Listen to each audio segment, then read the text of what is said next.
ভারতবর্ষে এটাই আলটিমেটলি লাইনে দাঁড়িয়ে ভোটাধিকার প্রয়োগ করতে হয়, এবং সেটা আমি আমার ভোট কাস্ট করলাম নরেন্দ্র মোদীজির পক্ষে, বিকশিত ভারতের পক্ষে, শক্তিশালী ভারতের পক্ষে। এবং নরেন্দ্র মোদীজি যাকে এখানে প্রার্থী করেছেন, যিনি অনেক চোরকে জেলে ঢুকিয়েছেন, জাস্টিস অভিজিৎ গাঙ্গুলি, তাকেই আমি আমার ভোট কাস্ট করেছি। এটাতে কোনো লুকানো দ্বিধাদ্বন্দ্ব নেই, আমি 200 মিটার বাইরে বলছি। ভারত মাতা কি নট টুডে ইজ 140।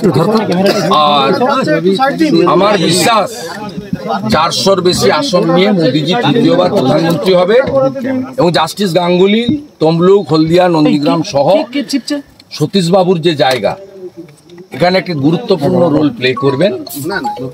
আমি বেশ কিছু উন্নয়ন এখানে করেছি, ছোটখাটো, অনেক বৃহত্তর উন্নয়ন বাকি আছে। সেগুলো করার ক্ষেত্রে মোদীজির আশীর্বাদ সহযোগিতা নিয়ে জাস্টিস গাঙ্গুলি সেটা করবেন, বিশ্বাস আছে। সোনাচূড়ায় রাতভর বোমাবাজি অভিযোগ প্রচুর, সেটা হচ্ছে অভিজিৎ গঙ্গোপাধ্যায় এবং আপনার ভাই দুজনকে ঘিরে তৃণমূল বিক্ষোভ দেখাচ্ছে। ওরা তৃণমূল না, এগুলো তৃণমূলই লুম্পেন। এটা আইপ্যাকের পরিকল্পনায় সাফ হয়ে গেছে, ঘাটালে হিরণকে আটকেছে, এখন পেটানি খাচ্ছে। আমরা সাফ করে দিয়েছি তৃণমূল কংগ্রেস।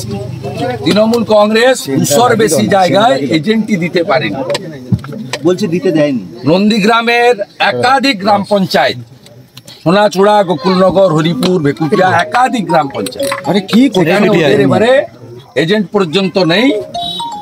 আর সবচেয়ে উল্লেখযোগ্য যেটা 21-এও আমার ভোটে পারিনি, মুসলিম বুথে 63টা মুসলিম বুথে আমরা প্রায় সবগুলো, একটা দুটো হয়তো প্রবলেম আছে, সব জায়গায় মুসলিম ছেলেরা এজেন্ট হিসেবে বসেছে আব্বাস বেগের নেতৃত্বে।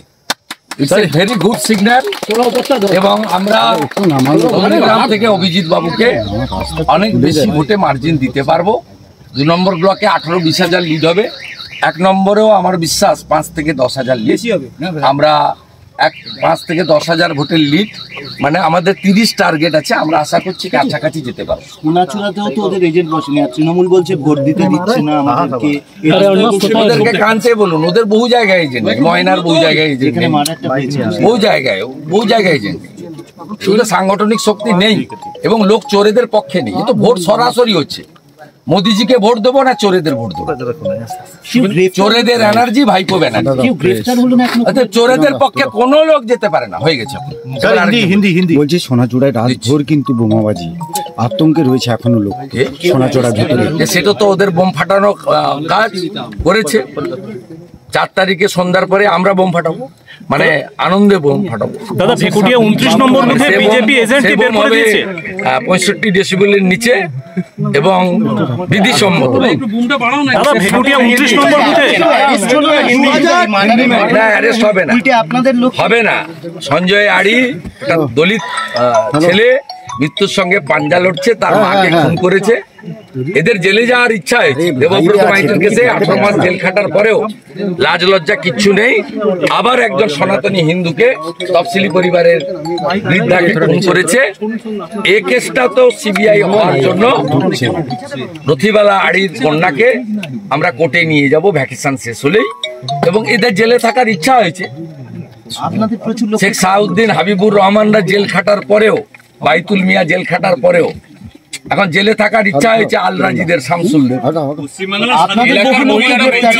তারা বেশি করে ভোট দিয়ে প্রতিবাদ করবেন, তারা তো এলাকায় ভোটে মেশিনের শেষ, তৃণমূলের দফা রফা করে দিচ্ছে লোকের। আমি পদ্মফুলে টিপলাম, পদ্মফুল তো দেবে গেছে, 3 ঘন্টা হয়েছে, তাতে সব পদ্মে মারছে।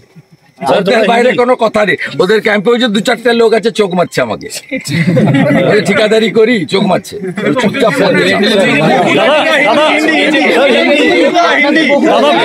ভেকুটিয়া 29 নম্বর বুথে বিজেপি এজেন্টকে মারধর করেছে। ও করে আমিরুল, লুম্পেন করে, এর দশাও ঠিক হবে। আমিরুল খুনের মামলার আসামি। সেদিন মনসা বাজারে খুনের সঙ্গে আমিরুল যুক্ত, 25 জনের মধ্যে এফআইআর নেমে অ্যাকিউজড।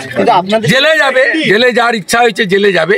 কনভিকশন হবে ওকে হিন্দি স্যার হিন্দি হিন্দি বাকিটা আমি এমএলএ অফিসে দেবো স্যার, হিন্দি। আমি ওখানে তো থাকবো দুটো অবধি। Bureau report ND Bangla news.